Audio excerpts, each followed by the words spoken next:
Hello and welcome to Red Menace. My name is Alyson. I am here with my co-host Breht, and today we have another episode that is not strictly speaking on any specific text. We decided to push our episode on Conquest of Bread back to next month because we felt that there was something worth addressing this month, which is unfortunately the trending hashtag that I'm sure all of our listeners have seen of MAGA Communism and all of the kind of discourse that has sprouted out around that. So we decided that, this is probably worth taking an episode to talk about. We'll get a little bit into why we think that's the case, but that's what we're going to be talking about today. So, Breht, I'll hand it over to you, and maybe you can give our listeners a sense of why this is something we think is worth intervening in. Sure, yeah, because I think this is important. I think both Alyson and I had an initial impulse to just, ignore it.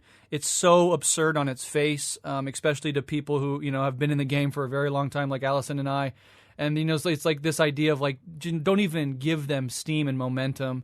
But on the other hand, we both kind of agreed that when a movement arises and it manifests and it's dressing itself in the garb of our tradition of Marxism, while pushing anti-Marxist, anti-communist, chauvinistic, reactionary elements, we have a special obligation to speak up. So if this is just a random right-wing thing, or it popped up in the anarchist community and the other anarchists had to deal with it, that's one thing. We probably would ignore it. But because it's claiming to speak not only in the name of Marxism, but in the name of Marxism-Leninism, and it's claiming to be in so many ways, the real, true interpretation of Marxism, and everybody else who disagrees with them is a fraud or an idiot or some combination thereof.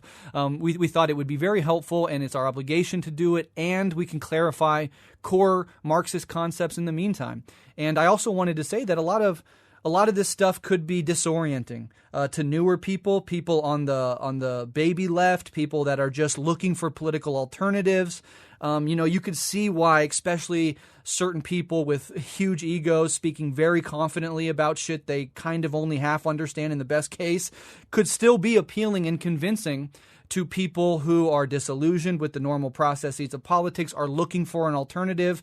And, if you are somebody that is indoctrinated in the reactionary, settler chauvinist, nationalist, white supremacist culture of the United States, and you're looking for an alternative, this can be appealing because it combines the sort of revolutionary aesthetic and impulse with elements of ideology that, for certain people conditioned in American society is not hard at all to digest, and is actually doesn't require you to do the deeper work, I think, that really principled people who want to learn something like Marxism have to do over time, which is, really analyze yourself, purge yourself of your own liberalism, deepen your understanding of geopolitics, of history, of theory, etc. And this can kind of be a shortcut. It's like, this charismatic, very confident person online is, sort of pulling from this eclectic mix of high intellectual sounding theory and making these arguments. It can bulldoze somebody over and win somebody over. And so we felt we have an obligation, because it's pretending to be Marxism, to do this. We have an obligation to younger folks coming up who want to not be, swayed in the wrong direction. And I think it'll give us an opportunity to clarify some core Marxist concepts that, even if you're coming to this episode ready to laugh and dunk on these clowns, you could still walk away with that's a good point about Marx, and this is what we actually believe about what works and what doesn't, etc. So for a slew of reasons, we felt, against our better judgment, that it's worth diving into and correcting this shit and combating it. And I've seen some other comrades do the same on some other shows as well, and I've seen that, and I was like, that's the correct thing to do. We must combat it. And so that's kind of what we're going to do. We're going to kind of explain it. We're going to use their own words to show what they actually believe in. We're going to show why it's a failure. We're going to show why this is not new. And then we're going to sort of ponder where this came from. Is this an organic thing? Is this a brainchild of two egomaniacs on the coast? Is this a op, or is this a LaRouchean front, right? There's a bunch of different options. We're going to run through them at the end and see what we come up with. But I also wanted to mention as well, before we get into it, around the time that this episode comes out, maybe not exactly the same day or whatever, but around the time, we're also releasing, I think, a 2-hour episode on Lyndon LaRouche on Rev Left Radio. And that is just a deep dive specifically into LaRouche, who he was historically, what his movement was. And once you study and understand Lyndon LaRouche and his little movement. This MAGA communism, Pat Sock, mecha tanky bullshit, you really see that this is nothing new. That so much of this stuff is a complete reiteration of previously utterly failed attempts to kind of take a surface level Marxism or revolutionary politic and marry it to increasingly reactionary, chauvinist, and just straight up non-Marxist ideas. So, me and Alyson are going to kind of do some of the theoretical work here, but then over at Rev Left, you'll be able to learn some of the history. And those two things together will really give you a really good idea of where this stuff comes from, and I think inoculate a lot of people from its various temptations. We can go ahead and try to define this, which I think is going to be difficult, but we will take our best shot at giving a definition of what MAGA communism is. So I guess up front, right, the context in which we're intervening here is that MAGA communism became a trending hashtag on Twitter, right? It started trending largely because of Jackson Hinkle, who is kind of a online media personality, and I guess he would frame himself as an organizer. He's been involved with a couple different groups, including Movement for a People's Party.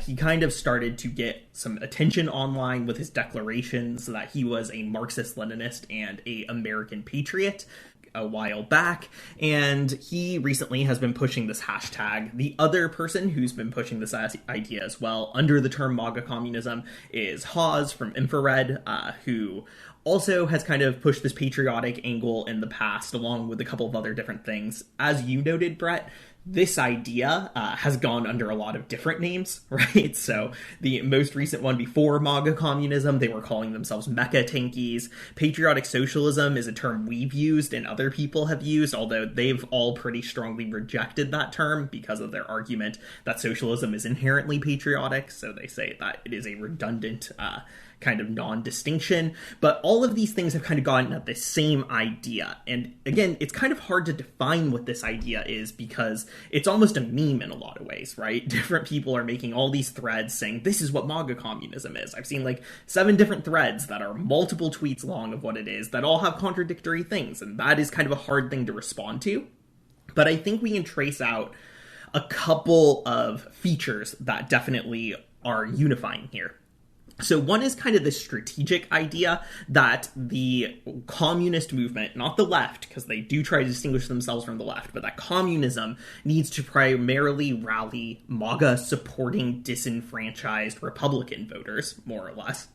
And that in doing so, it is important for communists to reject liberalism and embrace kind of a set of right-wing social positions in terms of being anti-Black Lives Matter, anti-Antifa, anti-trans, and anti-LGBT generally, and kind of bring these into a communist context in order to appeal to these people. So that would be one aspect of what's going on there. How much they are anti-trans and anti-LGBTQ, they'll contest. Again, there are people who align themselves under this label, who would say, oh, we just kind of have a live and let live approach to it. There are people who consider themselves traditionalists who align themselves under it. So there's a broad range here, but these kind of more chauvinist right-wing social attitudes being grafted into what they are calling a communist program is sort of one aspect of it. Anything else you want to kind of dive into there, Brett? Yeah, whatever they end up saying, any individual says about being anti-trans and anti-LGBTQ, you can just see the rhetoric in these spaces. You can see some of the talking heads, really just get into it on Twitter, using just completely reactionary language about trans people. In some corners of this movement, quote unquote movement, there's this idea that the LGBTQ movement in general is a psyop, or is it has a psyop element to it and is not just regular people that have been LGBTQ, just asking for rights and basic human dignity after being deprived of it for millennia. It's like, so there's that conspiratorial aspect. I've seen some of them, even some of their talking heads, who when I say that, I mostly mean Hinkle and Hawes, but a few others, talk about like patriarchal communism, really play up basic machismo. Like as this element of what they're trying to do here. And again, for somebody like me, I'm very sensitive to like very ego-driven people, very ego-driven personality movements. And I see a lot of ego and overconfidence. It's like a Dunning-Kruger effect with a lot of these people. There's a sense that a lot of them are pretty new to these ideas, have not put in the work of actually understanding, the complexities of Marxist theory and history, and are just kind of circulating and gravitationally orbiting these personalities, and they're very egoic, and they lack all humility, and that's always going to be a turnoff, because I specifically think, especially when we're in this realm of Marxism and revolution, that this is complicated stuff. There's a lot of history here. I've always made the argument that knowledge and analysis on the communist left is done communally and in unison with actual practice on the ground. There's a lot of anti-organizer and anti-organizing rhetoric, coming out of this formation as well. Some of them taking outright pride in not organizing, others, as you say, maybe Hinkle playing into the idea that he organizes because he's been associated with a few different organizations. But, it is sort of just like any movement or formation or even online trend, there's going to be a spectrum within it of different beliefs. So you can't say every single person believes this exact thing. But you can get certain ideas. You can judge by the way that they talk to each other. You can judge by some of their strategies, how they interact with other people on the left, etc. And you can pull some basic currents out of that. And I think everything that we've said so far can be fairly laid at their feet. These are people who actively say a lot of this stuff, and a lot of like you said earlier, anti-Antifa and anti-BLM. Which we'll get into a little bit when we got some screenshots of them going over to Truth Social and trying to convince MAGA people, which I want to spend some time on because I have a lot to say there. But I think that's the basic definition. It is really this attempt to take social conservative values and even outright reaction and chauvinism, and not only marry it to communism, but to say this is what communism actually really is. And in the process, of course, you alienate huge swaths of people that could form the base of socialist support, which we'll get into in a bit as well. But I think that really nails down what it is. And last thing I want to say is there's some talk about, is this the same thing as patriotic socialism? Is this an outgrowth? In Haas's Infrared, the Rise of MAGA Communism manifesto he just released, he says the most fundamental purport of MAGA communism, which he says is falsely labeled as patriotic socialism, which connotes institutional loyalty to the state, right? So you say, I don't like the term, but the basic people are the same. Right. And whether or not they are exactly the same or there's a slight split happening there, it's this MAGA communism bullshit's the logical extension of the core rightward shifts that were already present within patriotic socialism. And many of these same people claiming that label at first, and then, for various reasons saying that's actually not specifically right for us. We're going to do this other label, but it's the same fucking group of people. So I would just say that, don't really see these as two distinct tendencies or whatever. This is really the same group of people doing the same fucking sort of shit. Yeah, and I think the one thing that is just really worth emphasizing is that ultimately this thing that we're talking about is fundamentally eclectic in a way that I think you have to wrestle with and think about. One thing that stands out to me is, like you said, Brett, there's this pro-patriarchy stance, right? Which even beyond these two figures, the other big person I think of is Samira Khan, who recently tweeted out some stuff about all women fundamentally need to be protected by men, and it's the job of men to be protectors. This shouldn't be controversial. This kind of horrifying, crass, reactionary pro-patriarchy, which is kind of framed as traditionalism in a lot of ways, right? And a return to tradition. And this is also kind of eclectically mixed in there with taking Marxist criticism of the sex industry as well and kind of articulating that criticism in a more socially conservative way often. And also at the same time, though, this explicit defense of pro-patriarchal, pro-sex industry figures. So Jackson Hinkle tweeted out that Andrew Tate was banned from the internet for being a defender of traditional gender norms, as if Andrew Tate isn't an accused sex trafficker and a pimp, right? Which is fundamentally in contradiction with those ideas of criticizing the sex industry from a communist perspective. So there's this eclecticism here that is really fundamental to what we're talking about, that makes these kind of weird contradictions almost inevitable and hard to pin down. But the important thing, I think you're right, is that this is the same group that we've all been talking about for like over a year now, right? Like, it's the same set of people, whatever ideas and labels and sort of individual ideas they're shifting between. It is still a concrete phenomenon, even if it is really, really eclectic at its core. Absolutely. And one other point, because we use this term reactionary quite a bit. And, you know, sometimes the chauvinism, conservatism, reactionaryism, fascism even are sometimes used synonymously. But I think the core distinguishing factor of reaction is that the politics, at least a huge chunk of it, is structured around reacting to social, economic, political progress. So in the last several years, we've seen, for example, as one example, huge strides in the LGBTQ movement and social acceptance and gaining some basic rights. At first, it was like, you know, in the early aughts, respectable, you know, gay couples who want to get married. And then, it, you know, as that became accepted and more people are saying accept, you know, this and this and this. And so that's a natural, organic social movement of people saying this is who I am and I just want to be treated like a regular human being with basic dignity and equal rights. And what reactionaries do, what makes somebody a reactionary, is that their politics are then congealed around reacting to that shred of progress, to violently in many cases or vociferously acting against it, pushing back against it. Their politics are almost not like, here's our vision of the future.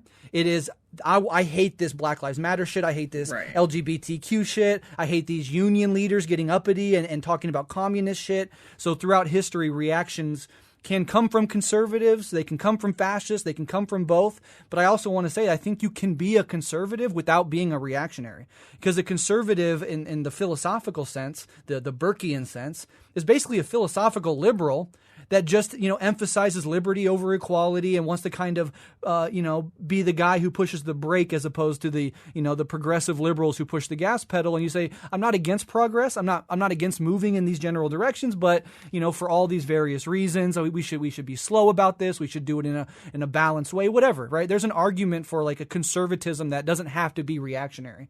But in many instances, especially in a settler colonial empire, you know, conservatism dips very quickly and easily into reaction. So I just wanted to make that clear because we'll be using terms like reactionary throughout. And I just want to say, like, I'm using that term consciously. I'm not just throwing it out there. So, right. Yeah. And I think that distinction's important too, because on the one hand, I think you're correct, right? Like, much of conservatism in the United States is still liberal, fundamentally, right? Like, especially if we think about, like, the Bush era kind of neoconservatism, that was still very much a liberal conservatism, right, in most of its outlook. And when we're talking about reactionary, we're talking about something a little bit different than that. And one of the things that's interesting about that label, that's part of why I use it intentionally, is that reaction can also be reaction against aspects of capitalism, right? Yes. Because one of the things from a Marxist perspective is that capitalism was a revolutionary movement itself, right? Capitalism was a revolutionary transformation of society by the bourgeoisie who overthrew previously existing systems of power and economic orders of feudalism. And there were quite a lot of philosophical reactionaries throughout history who were critical of capitalism and modernity in ways that sometimes overlap with how Marxists are critical of those things, but who don't want us to progress dialectically past capitalism by resolving its internal contradictions, but want to return to something before it, right? And so that's another reason that term is important, I think, is that reactionaries can sometimes say things that sound kind of like what we're saying, right? Yeah. And we need to wrestle with that and think about the distinctions there. Right, absolutely. Two more points up front before we move into this. I want to say up front that I don't want to pretend that this is a principled disagreement between genuine Marxists, right? I had a friend, I'm not going to say who it is, a comrade, a good person, somebody who I've worked with in the past, kind of present this disagreement, even taking the right side of the argument, but presenting it like, hey, there's a lot of name calling going on. There's a lot of, basically presenting this as like, this is a legitimate, you might disagree with it, I disagree with it. But this is a legitimate Marxist formation. They have legitimate ideas. We shouldn't be name-calling. We shouldn't be treating these people like they're enemies or like they're anathema. We should really engage with these arguments, blah, blah, blah. And I just want to say that I just really disagree with that because I do not think that we are on the same side. This is not analogous to, for example, like left comms and Leninists and Maoists disagreeing about theory, right? Oh, sure, we're all Marxists. So we might call each other names and fling shit, but we have disagreements fundamentally rooted in the core philosophy and history and theory of Marxism. And we will refer to that theory and that tradition in the mode of us debating one another, right? This is an outright reactionary distortion of Marxism, an abandonment, I think, ultimately, of communist politics. Mm-hmm. And there's this perfect Lenin quote that really sums this up. It's been going around in the face of this stuff. But Lenin said, "Unity is a great thing and a great slogan. But what the workers' cause needs is the unity of Marxists, not unity between Marxists and opponents and distorters of Marxism." So while I'm not a left comm, I think left comms, have the good ones, have a reasonable rooting in the Marxist tradition. I do not see them necessarily as distorters of Marxism. They are advancing their version of it, their interpretation of it, etc. We can have a good faith debate. This is not Marxism. This is an outright distortion of Marxism, or what I've taken to saying lately is this is not the right wing of Marxist socialism. This is the left and center of the new right. And what is the new right? It's not the alt-right. I want to make that clear. The new right is like this recent formation. It's on the American right. It's kind of gaining steam online and with some candidates like Blake Masters, like Peter Thiel and his whole political project. It gets into like Kurdish Yarvin monarchism and weird shit like that. But basically, the core of the new right is like, let's marry social conservatism and even like political conservative authoritarianism with basically social democratic, pro-family, what would be called left populist economic policies. So this is like, we're hardcore right-wingers, conservative, social values. We'll even use political authoritarianism to cement those values. But what's needed is like a rejection of right-wing libertarian free market orthodoxy. And like, we should promote through policy, like real Americans having good American families, etc. Right? And the sort of North Star figure for these folks is like Viktor Orban of Hungary. And so I really see this movement, even though it dresses itself up in the garb of the Marxist tradition, as much more the left and center of the new right, as opposed to the right wing of Marxism. And I just wanted to kind of say that up front as well. Yeah, I think that's a good point. And I think it's worth connecting the American New Right also with the European New Right, which emerged kind of in the post-World War II context, where the far right in a lot of ways had to reconsider how it was going to position itself after the defeat of fascism. And one of the tendencies that kind of occurred in Europe that I think is worth thinking about is what's often called like the revolutionary conservative tendency. So this was a kind of more new right formation in Europe that would draw on people like Evola, people like Schmidt, who are certainly critical of capital and liberalism, right? While also being very much reactionaries and rightists and conservatives in a sense, and who argued for this kind of revolutionary conservative perspective. So this stuff is not new just because it's now kind of emerging in the US. This goes back all the way to sort of fascists reconfiguring their politics in a post-war context, and it's played out across Europe and Eurasia as well, with people like, Dugin drawing fairly heavily on some of these figures like Evola and Schmidt as well, to kind of create these very eclectic new right philosophies. So I do think it's worth kind of placing this in a continuity with how fascism reconfigured itself post-war. Yeah, and it's kind of funny and timely that this movement pops up right after we just do our little four-way into reactionary philosophers, because you can see, just outright in Haas's writings is just a fuck ton of Schmidt. For example. I know. And these figures are like right there in the writing. And it's like, oh yeah, we just did an entire episode on this. I just read an entire, text from Schmidt. This is exactly Schmittian shit, So I think it's funny that we did that. And we'll get into it a little bit more, but definitely if you read Haas's writings and you go listen to our episode on Schmidt, you'll begin connecting the dots real fucking quick. And if you listen to that episode that's coming out on Rev Left on LaRouche, those dots will be connected even quicker. Yeah, I guess one way we can move forward before we get into like the theoretical points of clarification is maybe you can save like Hinkle's list of demands till the end. We can kind of dunk on that at the end here. Right. But I actually do want up front, I think it's useful to do this up front, is to read directly from Haas's little manifesto he put out on the rise of MAGA communism. So this comes out right as all this shit's happening this week. This is like supposed to be the theoretical articulation of what MAGA communism is. And when you go and ask, you'll get a lot of different answers and distortions depending on who you're asking. But I'm like, let's just, and then they'll often say as well, like, you never actually engage with the arguments. You're all just emotional leftoids who are just, based on your feelings, and you guys just don't like, the aesthetics of patriotic socialism or MAGA communism, or you have a personal grievance against Haas, or you're jealous of his popularity, and so you're not actually engaging with his arguments, blah, blah, blah. So I just wanted to read his conclusion of this long-ass motherfucking screed he put out defending MAGA communism. In his own words. So you cannot say that we're not taking this shit seriously. In fact, he starts this out by saying beautifully, for our part, the communists disdain to conceal their aims. So he's telling us we're not concealing, we're not deceiving. I'm telling you right here what we believe. And let me just read it for you so everybody can hear it in his own words. For our part, the communists disdain to conceal their aims. We plainly believe that the MAGA movement requires its own political party.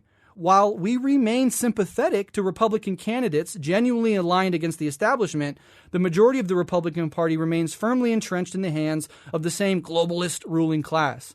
We hope the great leaders and figures of the MAGA movement, yes, the great leaders and figures of the MAGA movement, will endure the coming realignment and join forces with all the genuine partisan forces into forming a real working class third party. Trump, for his part, while having been a real political outsider, is being blackmailed, is embroiled in a politically motivated lawsuit, and is being targeted by the FBI. Whatever happens to Trump, the spirit of the MAGA movement must survive, because 2016 was only the beginning. We believe the MAGA movement has the potential to be turbocharged into a revolutionary movement by, of, and for the American working class. There is no other choice for us American MAGA communists. And he goes on, last thing I'll read. We will go where the MAGA movement goes because we sincerely believe in its truest aspirations.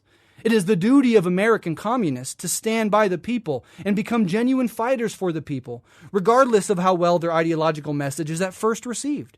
We have no other belief than belief in the power of the American working class. We will win over the MAGA movement, or we will become politically extinct. There is nowhere else for us to go.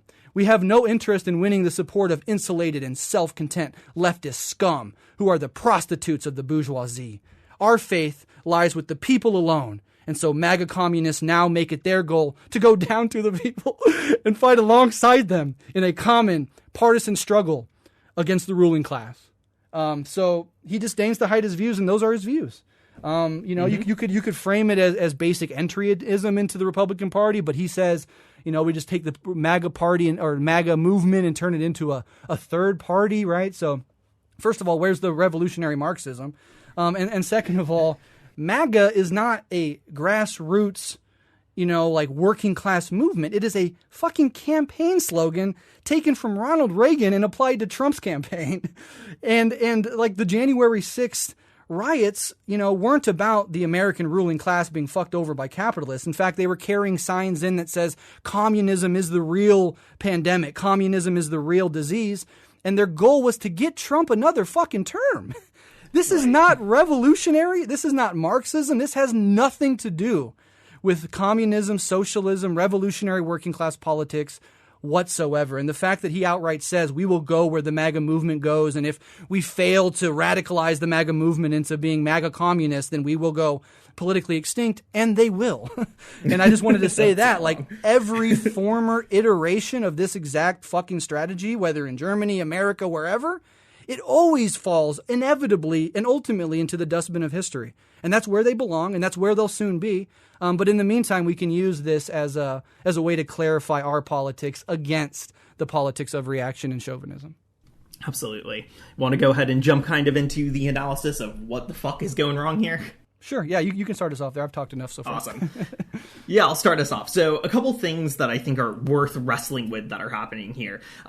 Obviously, there's a lot in that quote that Brett just read, and we'll get into that in some detail. But there's a few things that stood out to me when reading through Haas's piece, looking through what Hinkle has put out. And the first one is like this fundamental utopianism to this whole thing. And really, I would place this within the context of what has historically been called utopian socialism. And a big part of that is that these people are just kind of fucking trying to just will a new political movement into being in a really bizarre way, right? One of the really crucial things about Marxism is that it is a scientific approach to socialism, which, my God, have Brett and I really gotten into it in the past about what that means. But if nothing else, I think we can tie it to this idea that Marx puts forth time and time again, that communism is not just a condition which is imposed on reality, but the seeds of communism exist already within capitalism, right? And so Marx and Engels talk about this in various ways. The contradiction that Engels focuses in on very, very well is the contradiction between socialized labor and private ownership, right? Capitalism has socialized labor, but kept ownership in private hands, which means that socialized labor is a part of a contradiction that, if it is brought forth into a political force, can socialize society and overthrow private ownership and create communism. So again, the seed of communism already exists within capitalist society. And so communist organizers trying to come up with strategies, trying to come up with an understanding of how to go about achieving this, trying to answer Lenin's famous question of what is to be done, have to start by looking at the conditions that exist within capitalism and determining who can be mobilized through, according to Lenin, a vanguard party in order to bring these contradictions to the forefront and bring about a revolution. Struggle. And this is what makes Marxism Marxism. It's this scientificity. But, there's not really something like that built into what we're seeing here with the MAGA communists. There's not a close analysis of why the MAGA movement expresses a fundamental material contradiction within capitalism. There's broad populist talking points about rural versus city and about the sort of national versus the global, but none of this is tied into production itself, the means of production, and the relation of these groups to the modes of production, which is what makes Marxism a scientific perspective grounded in actual political economics. Here, instead, we basically get repackaged culture war of different values of the globalists and the anti-globalists, or the rural versus the urban, with no actual material analysis of what's at play. And you get this utopian attempt to create a whole new ideology and a whole new kind of idea just out of thin air. And this is precisely what Marxism has critiqued over and over and over again as a utopian approach to socialism. And it leads to fundamental revisions within socialism to the point where you get to Hinkle on fucking One American News Network saying we're not opposed to private property as communist. Mm-hmm. And how could he not end up there? Because he doesn't start with the fundamental contradiction which occurs at the level of production and ownership. He starts at a cultural contradiction and then creates some utopian ideal from there. And so one of the really big ways that we can distinguish this from Marxism is utopianism versus scientificity, and a focus on production and property versus a focus on cultural values. And I think that is the first line of attack that's really worth putting forward to show why this is not fucking Marxism. Absolutely. And Marxists and communists were not against globalists as such. Nor, and because after Hinkle said, communism has nothing to do with the abolition of private property, what we do is we fight the globalists like George Soros. So he's playing into right-wing, anti-Jewish, anti-Semitic conspiracy theories, for sure. But also he's obscuring capitalism, imperialism with terms like globalism. No, We're not against globalism. What is globalism? Well, globalism in the neoliberal era is like the globalization of supply chains and of the neoliberal project more broadly, of privatization, of austerity politics, etc. But globalization is a much broader sort of thing, and we're moving in that direction technologically, communicatively. For millennia, humans have been globalizing. So this is a term that is obviously a right-wing buzzword that means certain things to right-wing people. But what it does, especially in conjunction with saying this has nothing to do with abolishing private property, is it obscures and mystifies the actual enemy and the actual focus of our ire, which is capitalism, imperialism as a structural system.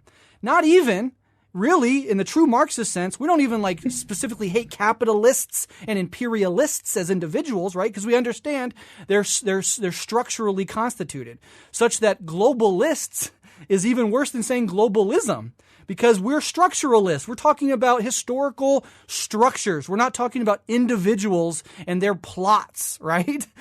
So really understand when they use terms like these right-wing buzzwords, they're not only pandering in this pathetic fucking debasing way to the right, they're also actively obscuring capitalism and imperialism, which is what fascists and reactionaries do. Take your eye off the actual ball of who has wealth and power in this society and shift it towards anything else. Anything else. And globalist and George Soros, might as well be the thing that he chooses on Tucker Carlson's TV show. Yeah, I think one thing I want to add there, too, is to be generous to them, perhaps, for a second, and show why even in the generous read this is incorrect, is that sometimes if you push them on globalism, right, they will tie it to more than just kind of cultural things. They will tie it, like you said, to globalization. And at times when they're trying to sound more Marxist, they'll tie it to finance capital, right? Mm-hmm. And they'll be willing to acknowledge that globalism is this kind of finance capital, international institution of banking and lending and loaning, securities exchanges, all of these things. And one thing I think is very important here, though, right, is to say we are attacking finance capitalism, but we want to leave capitalism on the domestic and national level and leave private property intact, is to fundamentally miss what finance capitalism is and why imperialism is not separate from capitalism. It's the fucking highest stage of capitalism, right? So if you want to go back and reread some of your Lenin and go back to imperialism, the highest stage of capitalism, Lenin does draw a distinction, right, between the finance capitalists and the national bourgeoisie. But part of his point is that capitalism trends inherently towards the monopoly of finance capitalism, right? That's not a fluke that happened. That is what capitalism progresses towards. And that monopoly capitalism and finance capitalism is a refinement of that national capitalism by which a nation then moves onto the international stage. So the idea that we can fight finance capital while supporting the national bourgeoisie within the imperial core or supporting private property relations is a fundamental deviation itself that misunderstands how finance capitalism and monopoly capital are a necessary structural outgrowth of capitalism more broadly. Exactly right.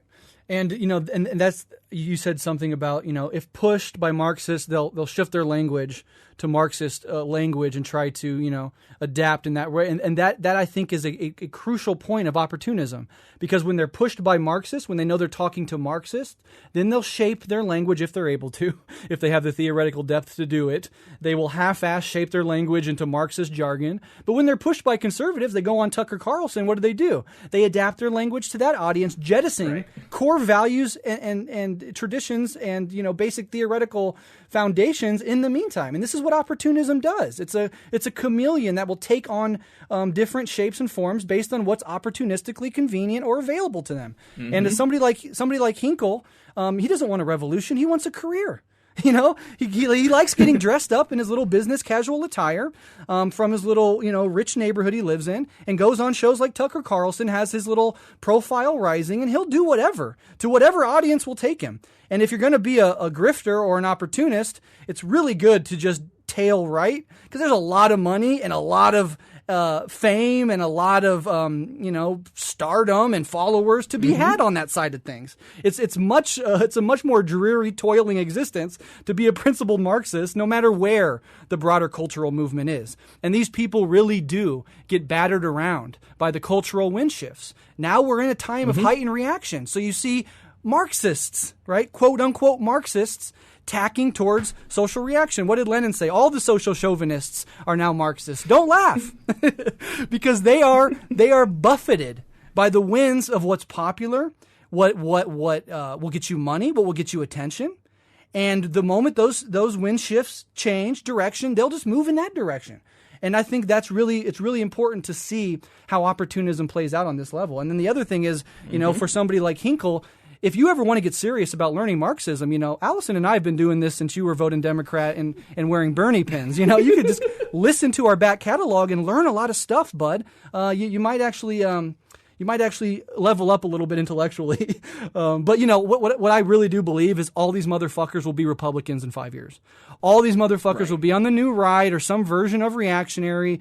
The moment, and we'll get into them trying to go on and convince maggots about Marxism, but the moment, things change, or it's like, Marxism is no longer, fun to play with, they'll move on, and in long run, they'll be voting Republican straight tickets, when they're 45 years old. So that's a prediction I'll tack my reputation to. Absolutely. Yeah, we can go ahead and talk about what you just gestured towards there a little bit, which is that the fucking MAGA people aren't into this shit, right? I think in a way that's worth talking about a little bit. One of the interesting things that people who monitor this have started to note is that a lot of these people have been going on Truth Social to try to convince people, of this MAGA communism idea. And super unsurprisingly, actually remarkably unsurprisingly, they've been met with kind of the standard better dead than red kind of bullshit that you see on the US right. People are not interested in communism, even if it's only communism in name, on the sort of MAGA right, because anti-communism is pretty fundamental to that. And again, this kind of gets into the ahistoricalness of this. Hawes tries to put forward this argument that anti-communism is kind of coincidental to the American right, and that, he calls it almost quaint in his essay as an expression of an organic Americanism. But if we're being honest with it, anti-communism in the American right is a specifically constructed thing that has had an exceptional amount of funding put into it, and the American right has been shaped through anti-communism and emerged through it. So much of the right today and the anti-globalist right that these people want to attach themselves are products of the John Birch Society. Alex Jones, for example, who did a lot to really popularize the idea of globalism versus nationalism, the language that these people tell. His father was a John Bircher. He cites John Birch literature and John Birch writers on his show. He has had the son of a major John Birch person on his show multiple times. These anti-communist, almost conspiracy organizations have been built into this version of the so-called dissident right from the very beginning. So it shouldn't surprise us that when people calling themselves communists are trying to pull these people into their coalition, these people are gonna, be very opposed to it, because anti-communism is not incidental. It's not just a quaint, silly mistake of the American right. It's fundamental to its historical construction. Yes, absolutely.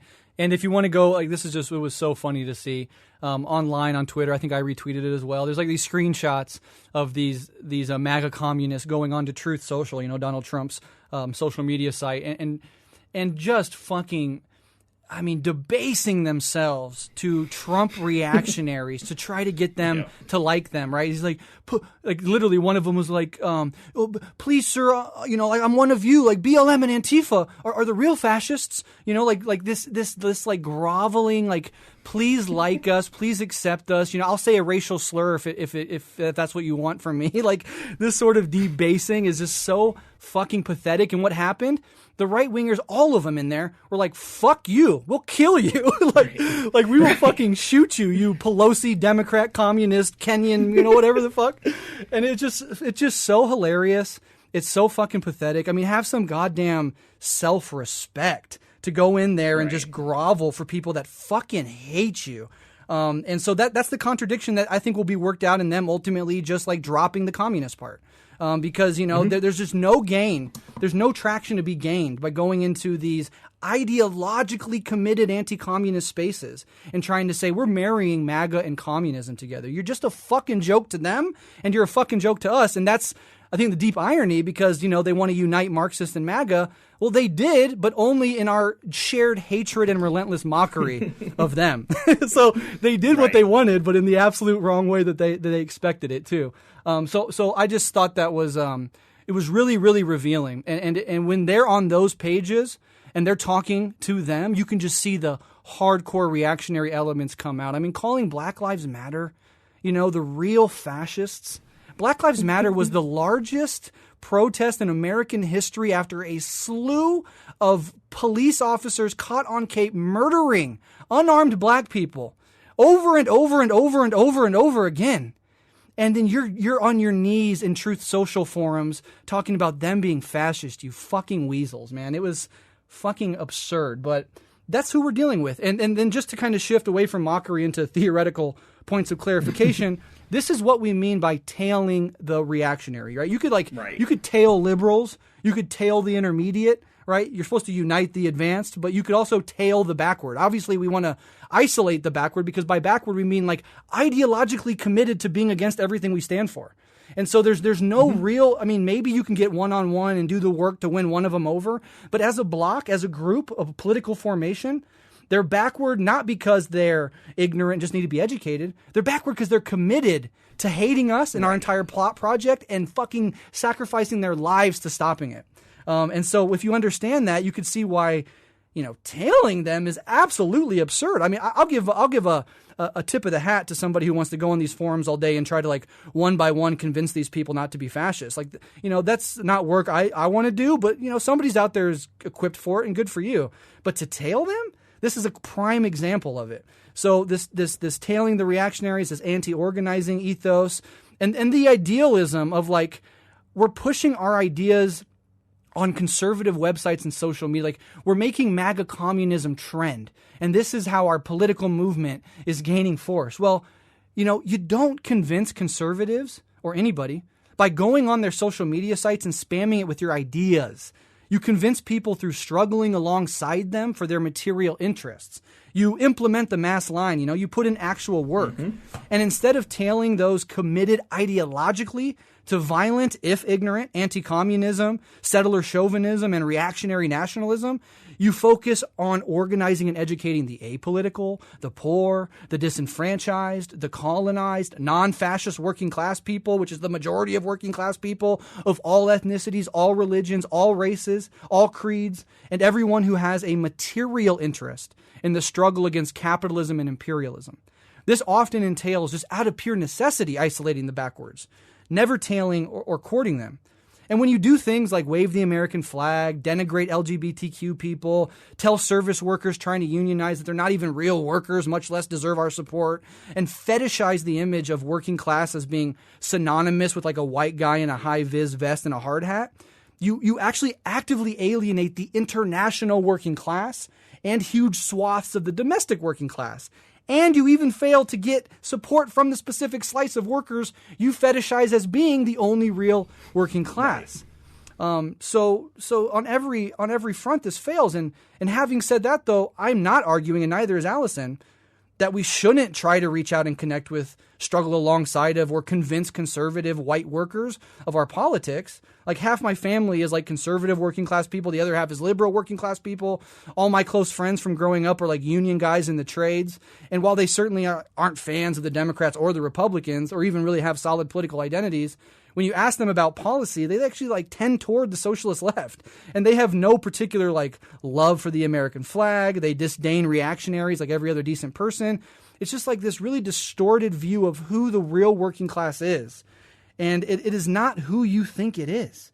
And to make that synonymous with the working class just actually isolates the 80% of working people you could be appealing to in favor of the 20% who fucking hate you and will kill you the first chance they get, right. And right. Also, like, just like pure numbers. If you actually look at the people that vote compared to the people that don't vote, you look at the primary and the general election, you got about 25 to 28% of Americans, 25% I think in the primaries, 28 in the general, something like that actually went out and voted for Trump. And on top of that, this is a quarter of the American population. Most of them are not necessarily proletarians proper. A lot of them, as we've talked about in our January 6th episode way back, a lot of them were like retired admirals, business owners, labor aristocracy, members of the big bourgeoisie, etc. And the overall Trump supporters were actually more wealthy on average than those who voted against Trump and for the Democrats. So just taking this basic facts about the political makeup of our society, this is not a good strategy by any stretch of the imagination. And it actively alienates those who strategically really could be won over and really do have a material interest in revolution, in socialism, and in the overthrow of capitalism and imperialism. Right. Yeah, a couple points on the reaction or the tailing reactionaries thing too. I think there's like two clarifications that are important and then maybe one additional theoretical position. So on the clarification end, and you got at this, right? We're not saying like it's hopeless if someone voted for Trump, fuck them, right? Like that's not what our position is. Obviously, there are people who are truly disenfranchised from politics who did vote for Trump. Some of those people do exist. And those people may be possible to win over to a communist movement. But the question is, how do you win them over? Is it by just affirming everything they believe? No, because anti-communism is baked into what they believe. If you are going to win them over, it's going to be because, one, they're part of the working class, which is not true of the entirety of the MAGA movement, even if it's true of some of it. But one, you'll win the ones who are part of the working class, and you'll win it by organizing fucking power for workers, right? Yeah. And demonstrating to those people that there's a materialist interest in organizing across class lines, and that those class lines are communist lines. That's how you do it. But incidentally, these people have the exact opposite strategy. They want to shit on labor organizing. They want to shit on organizing on the whole, and then they just want to affirm everything reactionaries already believe, right? Exactly. So we're not saying there's no hope for the backwards. We're saying the hope for them is to win them over through demonstrating that class struggle has something to offer to them materially, not by affirming their ideology. Exactly. The second thing that I kind of want to clarify too, this is one thing that this side makes, a point they make that I think is somewhat correct, which is that it's also wrong to assume that liberals are somehow, on our side and we can just affirm their ideology and win them over too, right? Liberals are also anti-communist pretty fundamentally in the United States and also represent an ideological threat that has to be contested. And once again, they'll be won over when they are working class and can be brought into coalition across class lines through communist organizing, right? So it's not that, conservatism is somehow more dangerous than liberalism. Both of these are huge mistakes. Our whole last episode was about the ideological errors of both of those. But we win over people with incorrect politics through struggle, not through affirming their politics. And that's a very, very important thing. The other thing I think is worth putting forward is kind of a theoretical aspect of this that is worth thinking about in relation to Lenin's work and what is to be done, is I also think that this kind of Tailism that we see here really is something that Lenin critiques very explicitly within this. Lenin talks about in What is to be Done how we have people who are kind of focused on finding the organic movement and the spontaneous movement of the people. And that rings out so obviously in that Hawes quote that you read, right? Where he's kind of framing MAGA as this organic, spontaneous movement of America and the American people pushing back. Throughout Hawes's essay, when he's kind of theorizing what the partisan is and why MAGA is the partisan, there's this whole, it's a genuine, spontaneous expression of this partisan struggle. But Leninism disdains spontaneity. It disdains the idea that the organic is enough. Lenin's entire critique of those things, and the reason for the Vanguard Party, is to create a party where politics and ideology exist in order to unify the various classes in the struggle against capitalism, not just tailing organic and spontaneous expressions of populism, right? This is fundamental to Leninism, that these people who claim they're Marxist-Leninists are, diverging on and actually going in the exact opposite direction, which might be because they're a bunch of fucking weird eclectic Schmittians, not Marxists in the first place. Yeah, exactly. Hey, I see in this outline you have a point about the possibility of purging in the historical analogs. Do you want to touch on that really quick before we move into what we're using? Yeah, I think this is one thing that's worth talking about a little bit, which is that, let's say, the possibility that this coalition that these people want comes to exist, right? Because one of the interesting things that I think we really have to wrestle with historically, and this is less true in Germany than it is in Italy, is that the roots of fascism did incorporate leftists within it, right? Mm-hmm. Unfortunately, it did incorporate anarchists and communists.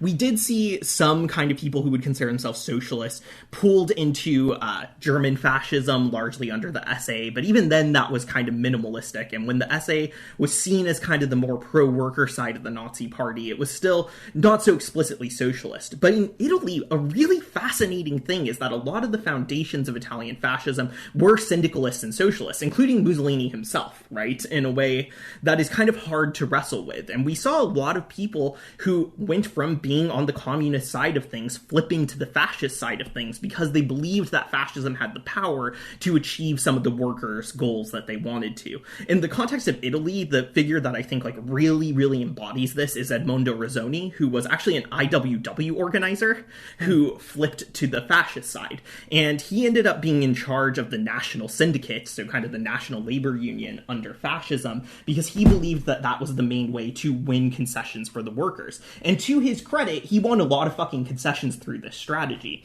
But the interesting thing is that, as happens basically in every fascist movement, is once the fascist state consolidated with its cross-class alliance of some petty bourgeoisie, some workers' forces, some lumpen forces, and finance capital, he essentially got purged out of that position. The syndicate was split up because the big bourgeoisie and finance capitalists within the party believed it became too powerful. It was gutted of its support, and he was removed from his position and moved to smaller positions within the state. So even if, you make this compromise to get some of these, pro-worker, pro-populist demands, fascism has historically always purged that at the time that it solidifies, because its cross-class alliance includes the bourgeoisie and the finance capitalists. So I think Rosini is a good example, but even in German fascism and within Nazism, right, you had the SA, which was generally seen as the more populist, lumpen, and proletariat side of the party that pushed, the more Strasser-specific views and these kind of pro-labor views, and they were purged as well in the Night of the Long Knives, right? So even if you manage to achieve some kind of coalition between the nationalist right and some sort of socialism, this has happened before, and guess who loses in that? The socialists who choose to enter that coalition. History has played itself out pretty fucking clearly here, so even if this is a possibility, I would say, you are setting yourself up to get fucking purged down the line, and for this compromise that you've made to really be used to betray you and the workers you deceived along the way. Yes, exactly. And historically, fascism and certain articulations of it and manifestations of it did try to appeal to, the working class in various ways. But when they take over power, it's always and they're acting like, we're going to be we're not, overthrowing capitalism, but we're going to be a mediator, make sure that the real Americans or the real Italians or the real Germans get a fair shot. They'll make these rhetorical moves, but in practice, it is never, ever pro-labor. The first people that the Nazis, for example, went after were union leaders and killed them, socialist, communists. And when they actually put in their economic policies, they are never, regardless of rhetoric, pro-working class, much less let the working class take power. It's always like ushered in under like, no, we don't need to topple these class hierarchies. We will make room for everybody. But then in practice, it's just a recapitulation, refortification of the capitalist mode of production and the capitalist social relations. It happens every fucking time. This time is not going to be any different. I have a question for you. Yeah. The big point I just wanted to reiterate really quick is you talking about organizing. I just want to say there's no shortcut or way around the actual hard work of organizing and educating and building a mass base of support. There's not enough Twitter bots in the world you can pay off. There's not enough manifestos in the world you can write that will ever take the place of actually going out and struggling for material gains alongside your neighbors and community members. And this active disdain towards organizers and organizing is absolutely anathema to everything that we believe, and is actually how you get the death of any revolutionary movement, is to say, we don't need to go out and, we just need to join January 6th. We don't need to go out and like organize regular alienated working class people from the electoral system who don't believe that either party represents their interests, which are many, many, many times more multitudinous than these like reactionary, ideologically committed right wingers. It's just wild. But I have a question sort of out of left field here, and I'm just kind of want to get your take on it. Which is, what do you think it is? And this might just be as simple as saying they were never Marxist-Leninists, right? But there's certain deviations that various tendencies tend to make. And you can see it like anarchists, for example. Not all of them, but there's a tendency to the specific deviation of liberalism, which is a right-wing deviation, or the left-wing deviation of like adventurism and subculturism. That's what anarchists have to be on the lookout for. MLMs, when they do deviate, they tend to deviate leftward, right, into adventurism, getting way ahead of the masses, etc.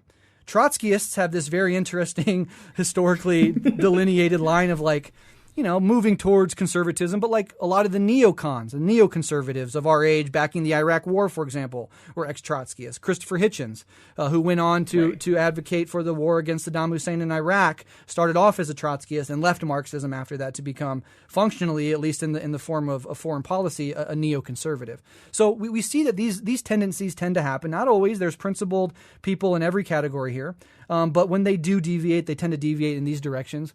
what is it about MLs in particular that these specific kinds of right-wing deviations, tailing the backward, courting chauvinism, over-focusing on the superstructure of liberalism instead of the capitalist base which gives rise to it, etc., why is it that it seems to that specific form of deviation, historically and presently, seems to come out of the Marxist-Leninist tradition in general, the non-Trotskyist ML position? Do you have any insight, or is it just as simple as saying these people were never ideologically committed, and so they were prone to just deviating in any direction that was opportunistically available to them?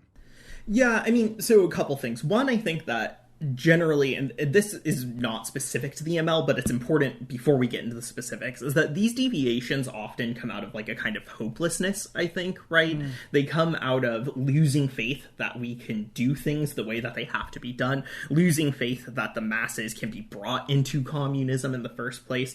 And historically, if we want to kind of theorize why this is happening right now, one thing I would throw out there, right, is that as huge as the George Floyd uprisings were, one thing that everyone's wrestling with is they didn't turn into anything from a communist perspective, right? There's not a enduring kind of organizational effort that was able to come out of it, which feels like a huge defeat, right? And I think the other thing that is worth thinking about too is that when you're in an era where the dominant party and presidency in the United States, at least, is a liberal party and a liberal president, you are going to see your politics oppositionally to that in a way that is good, but that can cause you to overemphasize anti-liberalism, perhaps. So that might be one part of it.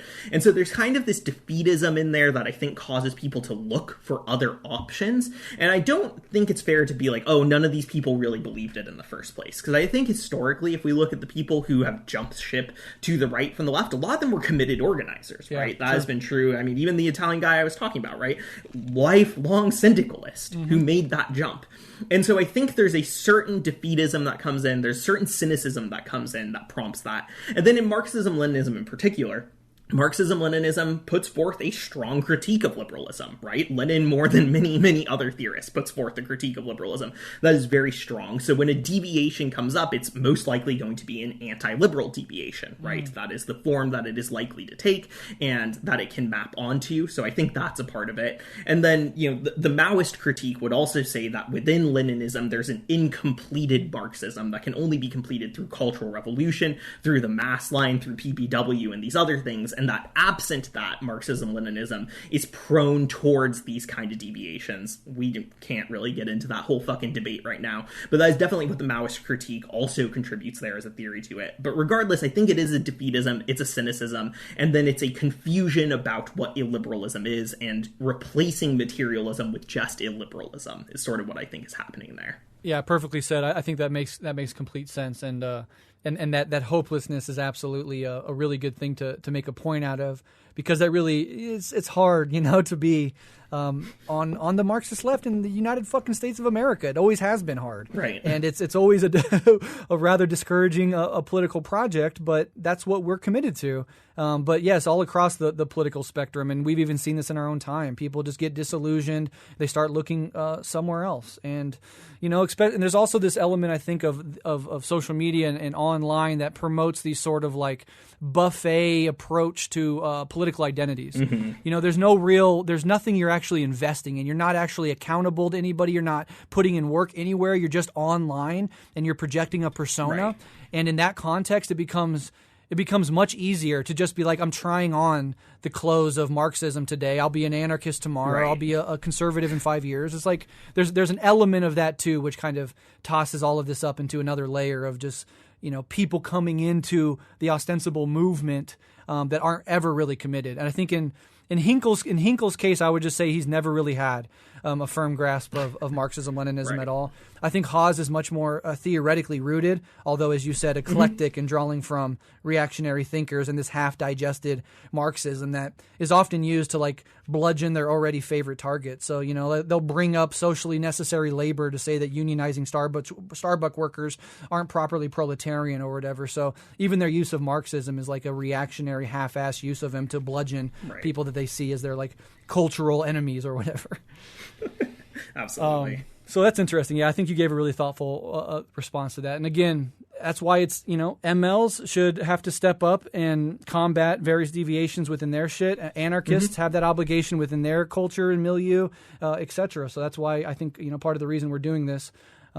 Although, you and I think we tail the line between ML and MLM, but insofar as we are ML or give rise to ML theory, it's like this anti-revisionist ML that would some of it, which would later turn into or be won over to MLM. But regardless, I think it's an interesting take for sure. Do you have anything else to say before we kind of get into this speculative last part? No, honestly, I'm pretty down to just get into that. I think there's some interesting questions here that are worth reflecting on a little bit. Again, we're not going to give any definitive answers here, but there are some questions to be had. Absolutely. So we've talked about the theoretical errors at length. We've talked about what the definition of this movement is, how it manifests, what its strategies are. We've read from their document, word for word. And so the question arises, and this is a question I think that sometimes frustrates me, right? Because on the Marxist left, because of the history of COINTELPRO and this insane history of these counter-revolutionary attempts to squash Marxism or anybody even resembling socialism or communism, there's this overcompensatory, I think, effect to say, like, every asshole and idiot is an op, right? And I kind of work against that. I was like, no, don't underestimate the ability for people just to be weirdos and assholes, especially online. Not everything is an op. But at the same time, this has some interesting characteristics. So I'm just going to give some speculative ideas. One of the ideas is simply that they're opportunistic grifters, that, like I said earlier, the cultural winds shift towards reaction. They find a spot on the media outlets where they can kind of drive home this specific weird deviation and get some clout, more or less out of the thing. So it could just be pure opportunism and, pure griftism, or, in the most charitable analysis, like maybe well-intentioned people who've become, diverted or lost their way in some sense. That's the extra charitable version. But the other option is that this could be an op. And let me just articulate that position, and then Alyson, you might articulate another option or two as well. But I just think, we're in an environment where more and more young people in particular are fed up with capitalism. And a majority, and this is unprecedented in American history, a majority of millennials and Gen Z now support socialism, even if many of them are still very confused and ignorant as to what exactly that means. It can sometimes just be, I don't like the way things are set up in this society. Socialism seems to be the alternative, and I like some of the basic surface level values. It could be that, but a lot of people also are digging deeper, seeking out more information. So this is a wild development in American history in particular. We just haven't quite seen things like this. And of course, if you're millennial or Gen Z, you have every reason in the world to fucking hate this economic and political system. Okay, so many of these young people spend inordinate amounts of time online, right? We're not me, but the people right younger than me are digital natives. Their entire life they've grown up online. So that's where they spend their time, much more than the older people. And of course, U.S. intelligence agencies have a huge incentive to get on these platforms and disrupt, confuse, intensify sectarianism, promote reaction, encourage splits, boost egomaniacs pretending to speak in the name of true socialism while actively mystifying and obscuring it, etc. Right? We understand that there's a huge incentive here for them to do that, given specifically this very consistent polling showing that young people are fed up with this shit. And what does it take to do this? Almost nothing. It's easy. It's incredibly cheap. And it clearly works. If you can get on these social media, platforms, and you can get into the discourse, and you can use bots or get enough of you active at the same time. There's a small percentage of Americans who are actually even active on these websites, especially something like Twitter. And you can actually, make some gains, if you will, very easily and almost for completely free online. So why wouldn't they do this? Right. I'm not saying they are. It could be as simple as what I said earlier.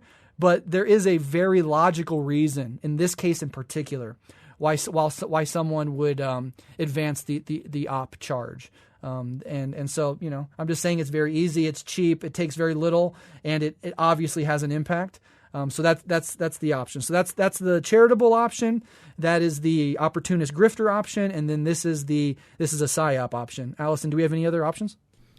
Yeah, so a couple options. One thing that I'll add to the PSYOP one real quick, possibly, is that the other side of the op is that it could be possible that the leaders in this are totally genuine people, right? I don't think Hinkle is. There's that video of him saying he does everything he does for clout, right? So probably not him. But Hawes, I could see as just like a genuine person who believes the shit he's saying. He's certainly willing to write a fucking exceptional amount of words in defense of it. It could be possible that this is a genuine conviction, and also that this could be being promoted by intelligence agencies. And one of the things that I think is worth pointing out is the fucking algorithm on Twitter is not something that is publicly knowable. Right? What gets pushed and how it gets pushed is not something we know, and we don't know who's involved in it. And we do know that Twitter has relationships with intelligence agencies who could definitely exert pressure on the company about what gets pushed. And one way that we can see this too is that revolutionary voices lose access to the platforming. One of our comrades who makes great MLM videos has recently noticed that his tweets are getting 0 impressions despite having tens of thousands of followers.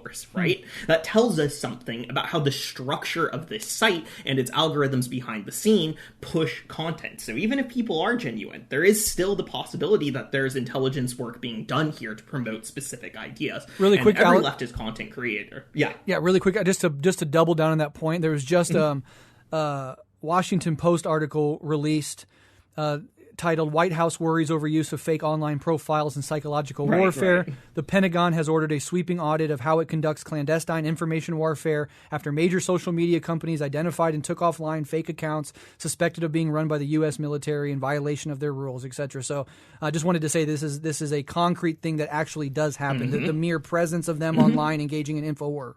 But go ahead.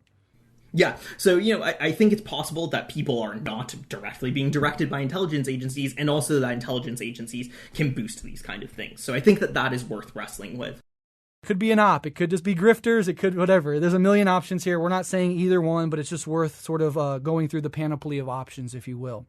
Do you, Alyson, we're over an hour now, do you have anything else to say? I have one thing to wrap up on if you don't. Yeah, on the op question, the one thing that I think is worth saying is it doesn't matter at the end of the day which one of these things it is, because the function is the same, right? Like, regardless of what is driving this, which are things that we should be aware of. I mean, it's fucking naive to pretend intelligence agencies and bad actors don't exist, right? Like, you can't just throw that possibility out. But regardless, I think you're right, Brett. We are at a time where a lot of people are starting to identify with the label socialism, and where the meaning of that label is very confused, right? Like, a lot of these people who are starting to say, yeah, I think I support socialism or capitalism, do not have a developed understanding of what socialism means, which is a time when, for Marxism, clarity over the meaning of socialism is key, right? Creating that clarity, pulling people into it. And it's at this exact moment that this bullshit comes along and tells you, well, actually, the meaning of it is fucking following the MAGA movement wherever it goes and badly citing Schmidt essays, right? Like, this is kind of what we're getting here. So regardless of who's pushing it, the function is the same. It's confusing the meaning at a time when we need a materialist assessment of socialism, and a way to bring that assessment to people who are now starting to question capitalism because they're reaching levels of desperation where capitalism is clearly untenable. So whatever the intention of this is, who fucking knows? That is the effect, and that is why it needs to be opposed, and that's why, unfortunately, as much as I'd rather fucking ignore this shit, we're doing this episode, right? Yeah, exactly.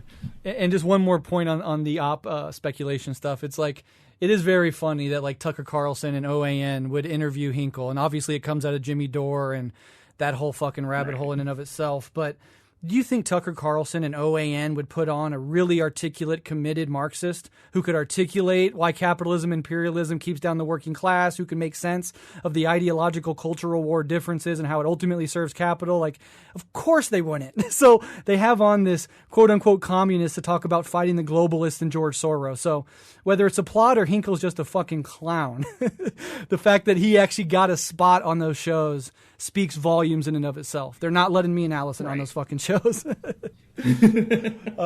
that we would want to go necessarily. I mean, I would go on. I would go on and talk my shit, but I would be a principled fucking Marxist, But ultimately, my last word on this, aside from pushing people to go study the historical precedents of this movement to really get deep clarification on what these things actually do and where they ultimately end up, is just to say that if you're somebody that is committed to MAGA communism, or God forbid you're Hawes or Hinkle or one of those people themselves listening to this for whatever reason, and you just absolutely hate us, understand that what ultimately determines who's right in these debates about tendencies and sex and splits and, what you believe and what I believe is how it cashes out through the effective advancement of our class.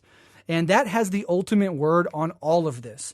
One of the reasons that we're Marxists, that we're Leninists, or that we're Maoists is that we take history seriously and that we see what actually works. And what we mean by actually works is not who can write the prettiest or most interesting manifesto, but it's who can actually fucking advance the ball for our class and against the dictatorship of capital. And that is what brings us to Marxism, Leninism, and that's what makes us want to study these strategies and these histories and these theories. Mm-hmm. And so if you think that we're wrong, if you think we're stupid fucking leftoids, liberals, declassed bourgeois phantoms, then you can just kick our ass by out-organizing us and proving in real struggle that your line works and ours doesn't. And once you do that, once you achieve revolution through the MAGA party, Alyson and I will call it a day. Well, we'll hang up our microphones and we'll walk out of here. But, call me crazy. I don't exactly think that's how it's going to play out. And we have a real world life to live and see how this stuff ultimately plays out. And that is, I think, just worth stating that the ultimate word on this, the ultimate victory, is never had on Twitter or who can come up with the better debate or who has the better points or who's read more Marx. It's who's more effective in the class struggle. And so if you really dislike us and you think we're fucking way off base, prove us wrong by advancing the ball, not for MAGA, not for Trump, but for the working class, and not just the American one, and not just the white working class, the international working class. That's how you win. All right. Well, I think that sums up this episode. Yep. Like I said, we were going to do the Conquest of Breht. We just did our 4-way into reaction, and we ended that with the 3-way fight.